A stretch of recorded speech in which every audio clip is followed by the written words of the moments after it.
ولقد زينا السماء الدنيا بمصابيح وجعلناها رجوما للشياطين وأعتدنا لهم عذاب السعير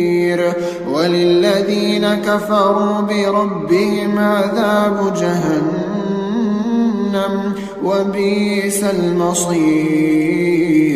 إذا ألقوا فيها سمعوا لها شهيقا وهي تفور تكاد تميز من الغيظ كلما ألقي فيها فوج سألهم خزنتها ألم يأتكم نذير